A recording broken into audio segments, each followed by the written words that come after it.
Hey guys, I hope you must be enjoying your weekend. And on weekends, I and Virag both prefer to talk, to different people all across.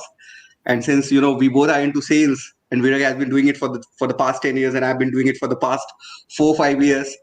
So we love to talk, and we love to talk, and we love to know people. We love to know their problems. And thank you, Virag, for joining me. On this weekend. I hope you're doing well, and your family is also well. Absolutely. Thanks, Rishikesh, and the same feelings to you and to our audience as well. So we wish everyone to be safe and to be at home and take care of themselves and their well-beings. Yeah. And all of you should make sure should see that I also have beard, Virag also has beard, so we have not gone outside for a very long period of time. So please please do remain inside. No need to go outside and get your beard trimmed. And if you can't do that by yourself, maybe. These are pure lockdown pleasures, I mean, otherwise you don't have the time to, So in lockdown you get to grow, have a November no shave November month and any of the month that you want. Right. And Virag, how does it feel like for a sales guy, not to go outside, remain inbound, or maybe how homebound? How does it feel Yeah. like for you? That was very different, which it started last year, and we are from sales, we are on the field, we are from engineering sales. We are very used to meeting customers and solving their technical questions and queries and answering them at site and in their office. So when the lockdown hit and everybody is present in their home for work for home, and then it I took it as a challenge that all these years I've been a field guy and I've been doing sales over the phone, or sorry, on the field. Let us see how challenging is this going to be. And actually, for the first half, at least for the H1, it was not bad. I was able to adapt to the online platform. I was able to connect with my customers. I was able to solve their technical queries, and it went on good. But then, as lockdown eased, then I again started to go on field since you can say November, December. But it wasn't that bad at all. So did you Just find to it challenging, handling client calls on, through an e-meet or maybe through an online medium? Was it challenging? Was it different from, the offline stuff that we used to do? honestly speaking, it was not. Because the same adaptability was equal at the customer's end as well. There is no other option for us to meet but online. So we had all our presentation material ready, or rather, we made them ready, and we had everything to be in line wise in the sequence for the customers to be asked, and it was a breeze. It's only for the customers, the type of customers what we have. I mean, for them, it was. I mean, they are operating from their home. They don't have their regular files or, everything. But it was managed. It wasn't a big issue for them to become online or for us to sell solutions online. We adapted very very well. Yeah, I think it was quite a respite for the customer, because if he doesn't feel like listening to a sales guy, he can just cut down the Zoom call and tell that the network is not there. I'll tell you what Yeah. what I did. As we eased on the restrictions somewhere September October, I was still making calls to customers saying that no, my building is in containment zone. We have a live virus, somebody at our same floor, so it is not healthy for me to come and visit your office. So let's do it online. So many of my meetings I conducted online, and it was good. It was good. But then yes, coming back to your main question, eventually you do get bored, and then you want to say no, it's too much for sitting at home. Let's get out. Let's go meet customers. It will be fun. So yeah, I enjoy both sides, online, offline, off field, on field. Both is okay for me. That is true. And did you miss that feeling, meeting the client inside a room, offline meeting, and then coming out and then thinking something, and then sitting on that chai wala bar and just taking a sip of tea and thinking that everything went well. This is not happening, right? The two things are not happening. One is the Yeah. pre-meeting schedule, and one is the post-meeting schedule. So pre-meeting, you have a mindset that you prepare, you enter the customer premises, you are at the security gate, filling the form, you are framing strategies. Here you are like, get up from the couch, come on the chair table. That is it. There's no time. So coming out of the meeting is the same as well. So you don't have that time. You are immediately on your couch and wandering around or preparing for the next meeting. So that time definitely is a missing element. Absolutely. Acha, Virag, so since I was talking, since I've been talking to you for, quite long now, and I came to know that you are a college dropout. So how did you land up in sales? Tell us the That's entire a story. funny story. We are very excited to hear Yeah. that. So yes, I am an engineering dropout in second year of mechanical engineering, and my dad has a service business for the work I presently do. We are my company Werner Finlay. We manufacture process cooling equipment. It's a technical engineered product, and we have many industries to sell to. So my dad is into service business of this product. So I joined this company, and he trains me technically on the field in a very military disciplined way. So I learn, and my dad gets associated with Werner Finlay, and somehow I get pulled into their service department. I moved from Pune to Bangalore. I worked with this company for 4 to 5 years, and then till that time, there was no particular sales team in order. I mean, they were growing with their word of the mouth for the good quality products and the good relationship they have these all these customers all these years. And one fine day, I come in the evening after attending a service complaint. I see a uh, newspaper cut out on the notice board which says salespeople required for interview. I walk up to my CEO and I said, What's happening?" So he says, "We have a consultant who's going to come and train us over the sales team." He said, I would like to give it a shot." So he said, "Yeah, why not? I will hook you up." So the guy comes in who is presently now our sales director of the company. So after consultation, he decided to join this company. His name is Prashant. He's an ex Blue Star, ex Tranter. So yeah, he comes in and he takes my interviews, and I'm prepared with all the technicalities of my product, my resume, and he asks no questions about it. He's like, "Where are you from? What's your family background? How did you end up here? Tell me about you. Tell stories, tell here and there." And I feel that, all right, I'm gonna be not selected because there is no technical question he's asking. So he comes down after the interview and he tells my CEO that he's a pure sales material. We should pull him in sales and see what happens. And I'm like, I don't want to come in sales. I just try to see what I could do, because I had this impression, back in my hometown, somewhere near close to Pune, every Sunday there used to come a guy with two heaps of bag, and he had anything and everything to sell. He had some kitchen stuff, he had some household stuff, he had all the stuff that my mother would want, and he used to one by one pull. I said, I don't want to be this guy. Hmm. So, but Prashant, my sales director, he said, no, that's not what sales is. I will teach you what sales is. So he hooks me up with a training institute. I go for a 3 day training with some of my colleagues, and then I come back and I'm a totally different person. And since then, I realized till date that sales is not that pretty bad. In fact, anyone can sell. We have been selling from our childhood. We have been selling stories to not go to school, to go over here, to go over there. That's a part of sales, isn't it?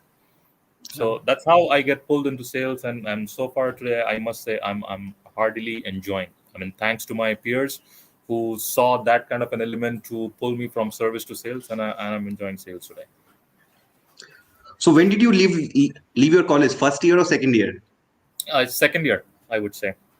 So did you did you leave your college because you realized कि mechanical में कोई लड़की नहीं है? Which was also a fact, because my class what was about like 50 students, and only five were girls, and the rest of the 45 were us. But that was not the main reason. There are Lucky, you were lucky actually, Virag. 10% of the batch is girls. Like mechanical, it's very Oh, uncommon. it's lucky, is it? Oh, I didn't know that. I thought I was like average. So yeah, there were multiple factors. I had to take a train early in the morning. I had to travel down for like 40, 45 kilometers, early morning train, 2 hours, going 2 hours, coming back. It was very new.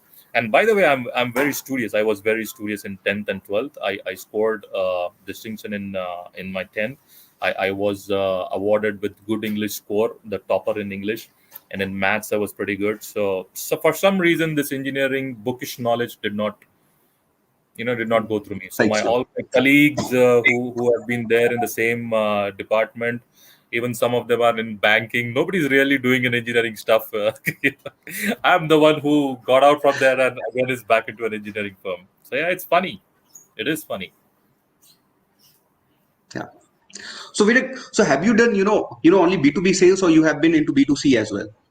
Our firm presently is both into B2B and B2C as well. So, I would say that we have some certain sets of OEM customers wherein we sell for B2B, and then we have direct end customers as well, where we also sell from B2C. And previous to this, I was also in Hong Kong for 5 years, where it was also B2B and B2C. Yeah, and tell me something about your Hong Kong experience. जहाँ पे you went as if they actually took you with the vision that you will convert a lot of Indian clients, but you ended up doing nothing for India Yeah. specifically, and then you turned yourself towards the foreign market. Yes, so this was one of my family connection wherein they thought that I'm an impressive sales guy from India, and for long years they wanted to crack Indian sales. Sales in India is like a boom, right? Whatever sells outside the world, and if you the same product tries to get sales in India, you would probably have a tenfold sales. So they have always tried to crack it, but for some reason they were not able to crack it. And they believe that we will pull some guy from India and then he will lure the Indian customers, he will get along and will do good sales. So they sponsor my visa and they get me to Hong Kong, and I try many customers. I did a year a bit sales, a bit here and there, but it's not gonna help, or it's not profitable. So after 6 months down the line, they decide that it's not working. It's a very hefty investment for a HK visa sponsorship. So why don't you pack your bags and go back home? Wherein one guy comes in and he says that since we have another 6 months left, so why not put him onto international market and let's see what happens. And sales happened within first week. So I was Hmm. surprised. So Indian customers are a tough nut to crack, and though they are a tough nut, but they have an eye to product. Not everything like trash what gets sold in the outside market will get sold in India. India is a very niche buying segment. They will only buy what is needy. The Yeah. premium things also get sold, but those are a different set. Where is the largest pool of the customers? It's the middle class, or the lower middle class, or the little bit from middle to higher premium class. Right. That's where it gets sold. So then my first sale happened, then another, then another, then another, and suddenly sales boomed, and it boomed so good that I Hmm. was given a US visa. I said abhi chao US mein jaake aao, and then the touring started, and I started enjoying. I started enjoying because so hard it is to sell it in India, it is equally so easy to sell it outside. These guys, I didn't find them negotiating much. Indians negotiate so much, so much. And over there, if you have a good product, if you have a good pitch around the product, the deal is pretty much yours. It's Yeah. never the price for the product, or for the sales to be done. It's just the relationship that you exhibit, the warmth that you exhibit, and that's along. I mean, how difficult it was for you and I to get along. Yeah. It was just with a snap of fingers. Absolutely. So, so how much do you think Virag, is actually the client attitude, and especially towards sales, is actually different inside Hong Kong and in India, because you have done both kinds of sales, like sales in both the The geographies. customer attitude you're Yeah. asking? Oh, Yeah. I would say Indians have a lot of attitude. They have a lot of in-depth knowledge about the product. They are versatile. I mean, North Indians, South Indians, West Indians, East Indians, central part of India, culture-wise, diversity. It's a whole different game. If you can sell it in India, you can sell it anywhere. It's not a big problem. But if you are from there and you happen to come over here, it's not that easy. It's not that easy. So is it also very like we actually hear a lot like the Indian clients or the Indian customers are very high on their emotions, right? So it's very important to build up a good relationship if you want to sell a good product to them. But on the other hand, if you're selling it outside, your product features, the value that you're basically adding, that matters more than the kind of an emotional touch that you're actually trying to create. Is there? No, not really. I wouldn't go that way. I mean, there is no rule book for sales country specific. I mean, there is no separate rule book for India. There is no separate rule book for the US. I mean, pretty much it's more the same. It's how you pitch your story around the product, and you get a comfort zone with your customer where he feels the confident to buy from you. If that happens, then that's fantastic.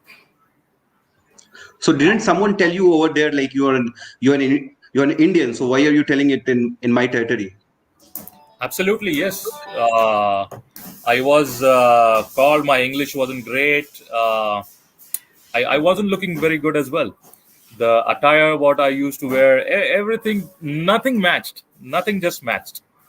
So, but yes, there were very good people as well. I mean, as customers, you meet around people, and then they teach you. They, bring out the best in you, and things go along. So Yeah. it helped me shape in my sales journey. It helped me improve it. I've been through a good up and down curve of my sales.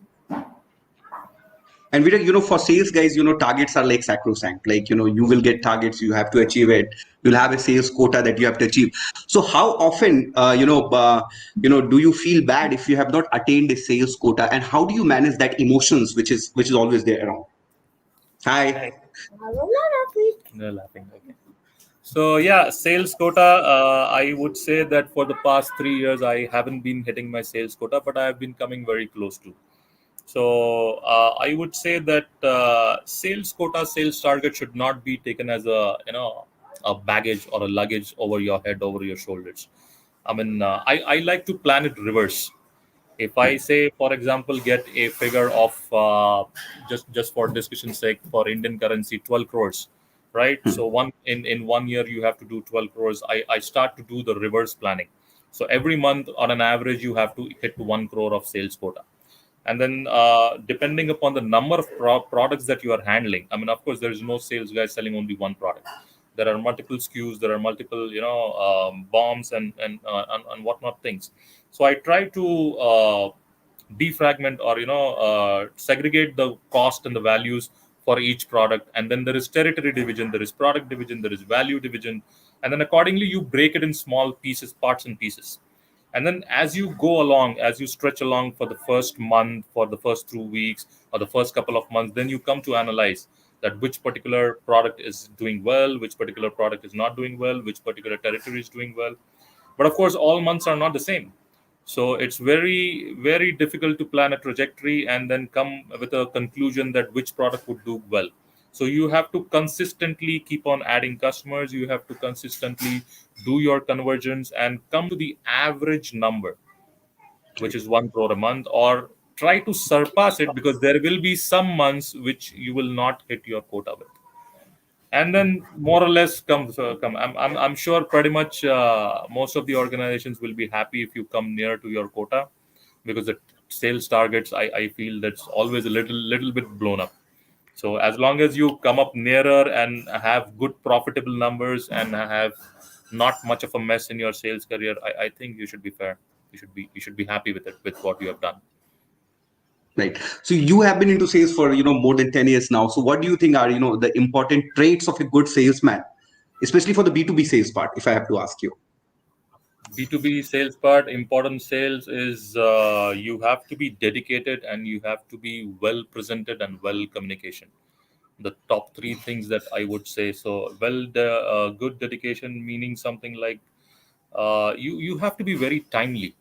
I mean, I've learned in this early of my days in some kind of military training that I happen to be, that how disciplined, well disciplined you should be with your time.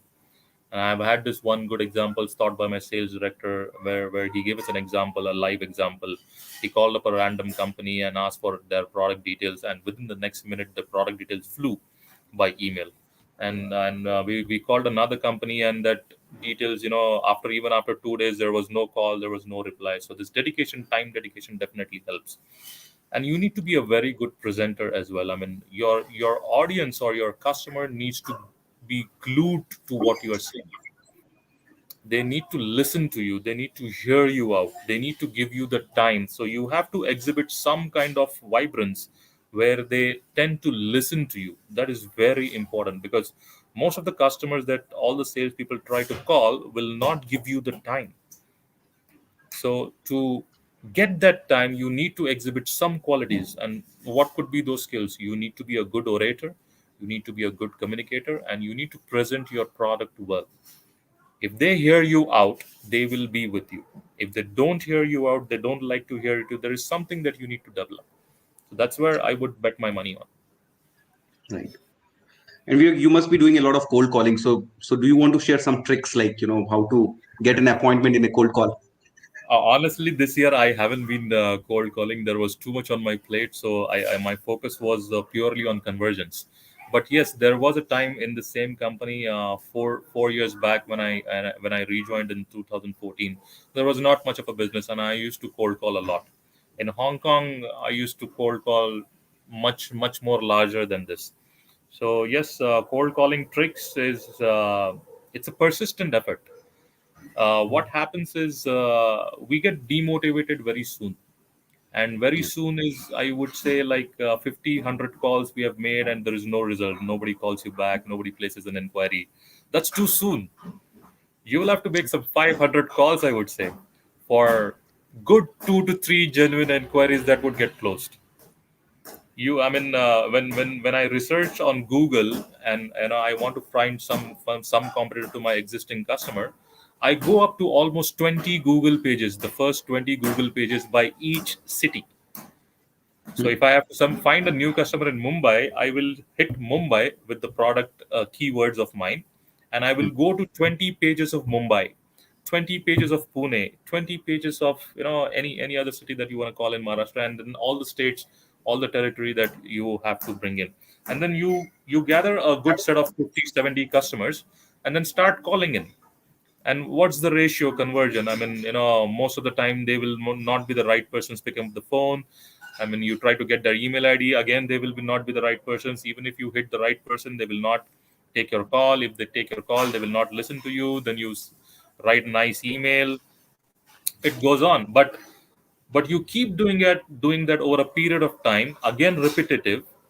Then Yeah. after, I would say, 6 to 7 months, the traction starts converting, and then you get one phone call in a week that you had called before.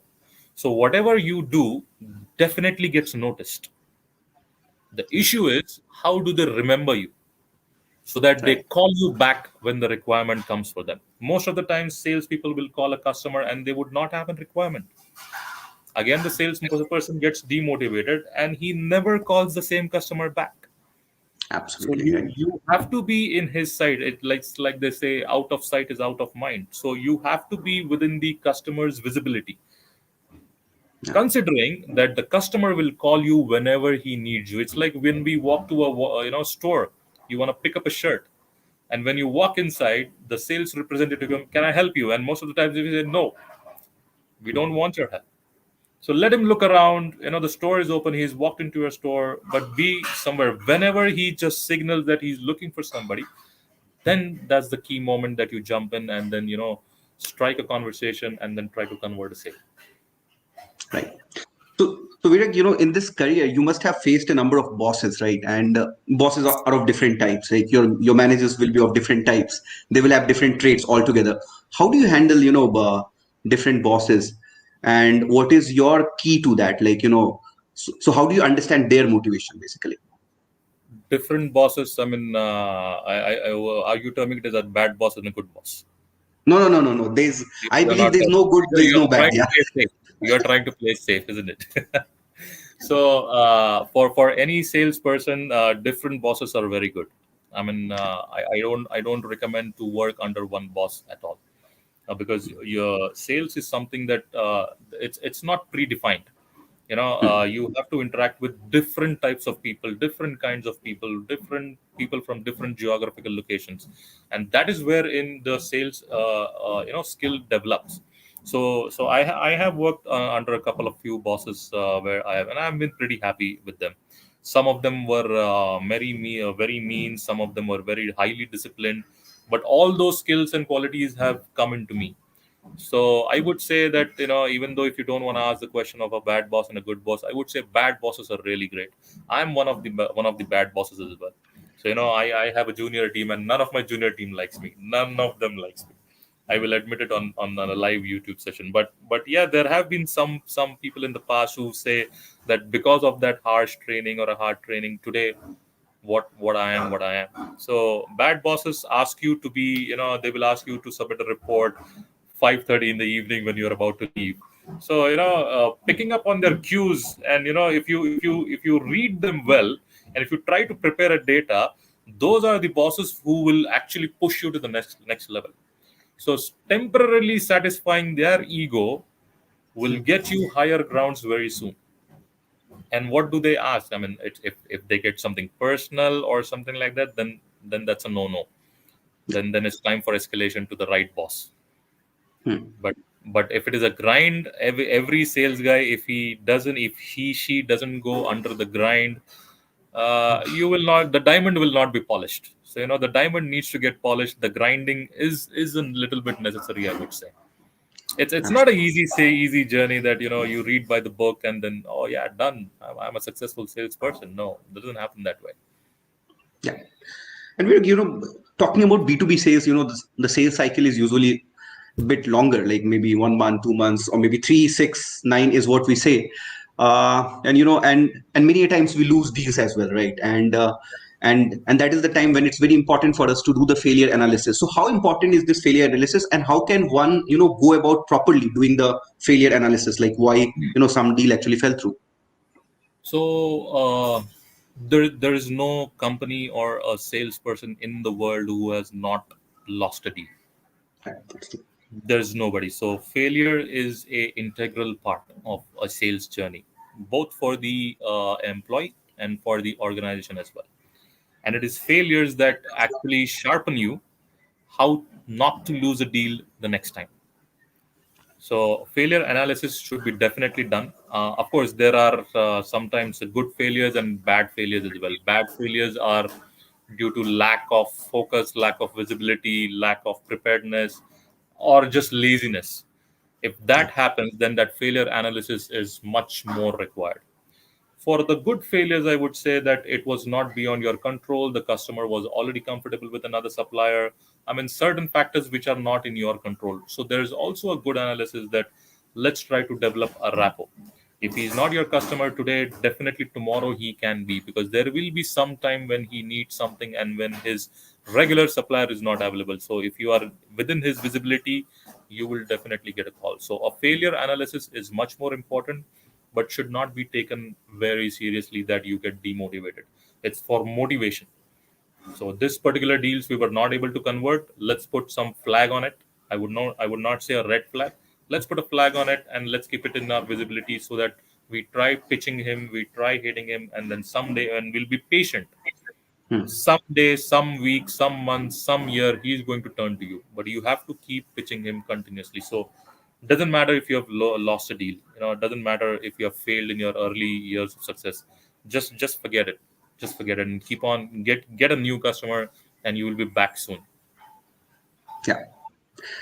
And one last question, before we actually move on, is that you never thought of, going back and completing your degree now? Did you thought? So I met one of a guy over a phone call, sorry, and we were discussing the same thing, that I have not completed my engineering degree, and the guy was saying that he remembers some guy in North, okay, and he's also a degree-less person. So, but he's sitting at a very very high position in that company. I mean, he has given his blood and sweat to the company, and that he has earned it. He deserved that respect, and he's doing fairly more than fairly a good job. So of course the organization respects it, and there are some certain reasons that he's sitting over there. So my friend interacted with this person, and they were over a cup of coffee. He asked this question to him. Didn't you feel to complete your engineering at this stage? I mean, he is some 50 plus guy. I've just turned 40. So this guy says that as of now, no. I mean, I have rich sales experience, and I feel very privileged that all these students and the engineering pass outs and the MBA degree holders, the postgraduate people, when they come to him and they call him sir. So that's something different. But yes, to answer my question, someday I would like to do it someday, but I don't know when that day is, whether it is sooner or later. I don't know. Maybe it may be a one day, kind of an honorary degree that, somebody will give you someday. I don't know. I am definitely not hoping for that, but yes, for the university degree, I will definitely hold on to it. Maybe I will complete it. Maybe I don't. I don't know. That's great. And last question, so, So how do you handle failures, like in your personal life, in your professional life? What's your mantra for handling them? Don't pay too much attention on the failure, because if you are success visioned, I mean, these obstacles and objections are temporary. These are stepping stones. And as I said previously, there is no person in the world, forget sales, any other department, who has not failed. I mean, it is the failures are the stepping stones towards the success. I mean, and the best part of failures is, I've seen over a period of time, say for 10 years further, you will only celebrate the failures that you have had. You will not celebrate the success. So failures are very important. It's very critical. So it's not a stone for to be demotivated at all. It's a fantastic thing that has happened to you.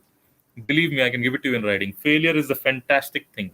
Somebody comes and challenge you, somebody throws you a situation that you cannot able to handle, and you want to prove a point. It is through the failure that you get the recognition that you have not done, but you will also get the recognition in the future that you are the person who did it.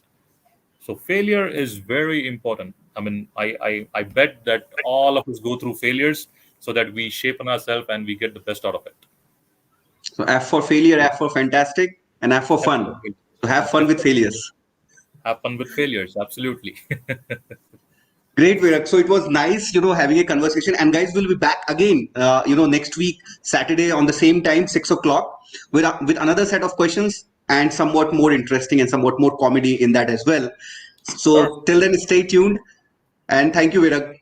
Thank We'll you. be in Thank you, touch. Rishikesh. Have a great weekend. Let's be in touch and let's continue the next Saturday as well, 6 p.m. Absolutely.